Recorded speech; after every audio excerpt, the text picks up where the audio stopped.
Hello, good morning. എന്താണ് വിശേഷമൊക്കെ? സുഖമല്ലേ? അപ്പോൾ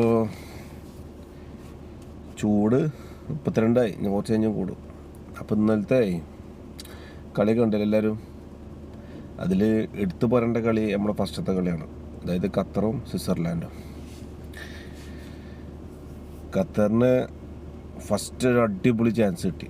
കളി തുടങ്ങി ഏകദേശം 10 മിനിറ്റ് ആയിട്ടില്ല, നല്ല അടിപൊളി ചാൻസ് കിട്ടി. പക്ഷേ അത് ഗോളിയുടെ കാൽമ്പ് തട്ടിയിട്ട് കാലിൻ്റെ ഇടയിൽ കുടുങ്ങി. പിന്നെ ഒരുപാട് ചാൻസ് സ്വിറ്റ്സർലാൻഡ് കിട്ടിയിട്ടാണ്. പക്ഷെ ഗോളിനെ സമ്മതിക്കണം. ഗോളി ഇന്നലെ കുറച്ച് പണിയെടുത്തേക്കണം. സൂപ്പർ ഗോളിയാണ്. അവർ വെച്ച് നോക്കുമ്പോൾ ഒന്നൊന്നും പോരാ അവർക്ക്. വെച്ചിട്ടുണ്ടെങ്കിൽ ഒരു ഗോളൊന്നും ഇട്ടാൽ പോരാ. അവർ ഇന്നലത്തെ കളി കണ്ടപ്പോൾ തന്നെ ഞാൻ വെച്ച് ഒരു 3-4 എന്തായാലും ഖത്തർ വാങ്ങുമെന്ന് വെച്ചു. പക്ഷെ ഖത്തർ ഡിഫൻഡറൊക്കെ സൂപ്പർ കേട്ടോ. ഡിഫൻഡറൊക്കെ ഒന്നുകൂടി മെച്ചമായിരിക്കണം. അപ്പോൾ ഇന്നലെ അവസാനത്തെ ഗോള്, ആ ഒരൊറ്റ ഗോള് മതി ഖത്തറിന്. ആ ഒരൊറ്റ ഗോള് അടിപൊളി ലെഗ് സൈഡിൽ നിന്ന് ക്രോസ്, അതേപോലെ ആ ഹെഡിൻ്റെ പൊന്നെ, ആ ഒരൊറ്റ കളി മതി. കാരണം ചരിത്രത്തിൽ ആദ്യമായിട്ടിപ്പോൾ ഒരു പോയിന്റ് കിട്ടില്ല. അതാണ് അടിപൊളി. കാരണം ഇനി ഒന്നും കൂടി അടുത്ത കളിയിൽ ചിലപ്പോൾ ഒന്നും കൂടി അവർ സ്ട്രോങ് ആക്കും. പിന്നെ ഇന്നലെ നമ്മുടെ മലയാളി ഉച്ചയ്ക്ക് ഇറങ്ങിയിട്ടില്ല, തഹസീന് ഇറങ്ങിയിട്ടില്ല ഇന്നലെ. അത് എന്തോ സംഭവം എന്ന് പറഞ്ഞാൽ വെച്ചിട്ടുണ്ടെങ്കിൽ ഞാൻ കുറേ കളി കഴിഞ്ഞപ്പോൾ ഞാൻ പിന്നെ കിടന്ന് ഉറങ്ങി. പിന്നെ കാലത്ത് നോക്കുമ്പോൾ സമാസമ. അപ്പം നമ്മൾ വരുന്ന ഖത്തറിൻ്റെ കളി കാണാം.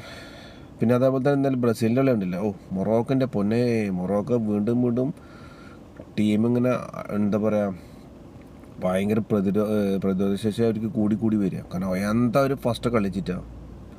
ബ്രസീലിൻ്റെ ആദ്യം കളിച്ചെങ്കിൽ പിന്നെ അവരെ കയ്യിൽ നിന്ന് കളി പോയി. കാരണം ബ്രസീൽ കുഴപ്പമൊന്നുമില്ല, അവർ എന്താ വെച്ചിട്ടുണ്ടെങ്കിൽ നല്ല അടിപൊളി കളിയൊക്കെ തന്നെയാണ്. പക്ഷെ എന്താ വെച്ചിട്ടുണ്ടെങ്കിൽ എന്തൊക്കെയോ ഒരു കുറവുള്ള പോലെ ബ്രസീലിന്. കാരണം ബ്രസീൽ എന്ന ടീം ഒരിക്കലും ഇത് സമനില വാങ്ങുന്ന ടീമല്ല. കാരണം അറിയാലോ നമുക്ക്, കാരണം ബ്രസീൽ അങ്ങനത്തെ ടീമാണെന്ന്. പക്ഷെ ഇന്നലത്തെ കളി കണ്ടപ്പോൾ ഞാനൊക്കെ ആലോചിച്ചു, എന്ത് ബ്രസീലിൻ്റെ കളി, കഴിഞ്ഞ കളിനെ കാട്ടി ഒന്നും കൂടി കുറന്തൊക്കെ പോരായ്മയുള്ള പോലെ. നെയ്മർ ഇല്ലെങ്കിൽ കഴിഞ്ഞ പ്രാവശ്യം നല്ല കളിച്ചെന്നല്ല അവർ. പക്ഷെ എന്താ സംഭവിച്ചെന്ന് അറിയാം. പക്ഷെ ഇന്നലെ എന്തോ ഒരു ഭാഗം കൊണ്ട് അവർക്ക് ആ സമനില പിടിക്കാൻ പറ്റി. കാരണം മൊറോക്കോയുടെ കളി കണ്ടപ്പോൾ ഒരിക്കലും ഒന്നിലൊന്നും നിൽക്കില്ല എന്ന് വിചാരിച്ചാൽ, ഇന്നലെ ഒരു 70% ബോള് മൊറോക്കോയുടെ കയ്യിലായിരുന്നു. മൊറോക്കോ ഇന്നലെ ശരിക്കും കളിച്ചത്. പക്ഷെ ബ്രസീലിൻ്റെ കളി ശരിക്കും ഇന്നലെ വന്നിട്ടില്ല. എന്താ സംഭവിച്ചെന്ന് അറിയാം. അപ്പോൾ എന്തായാലും ഇനി അടുത്ത കളിയിലൊക്കെ ഒന്നുകൂടി സ്ട്രോങ് ആയിട്ട് പറ്റേ.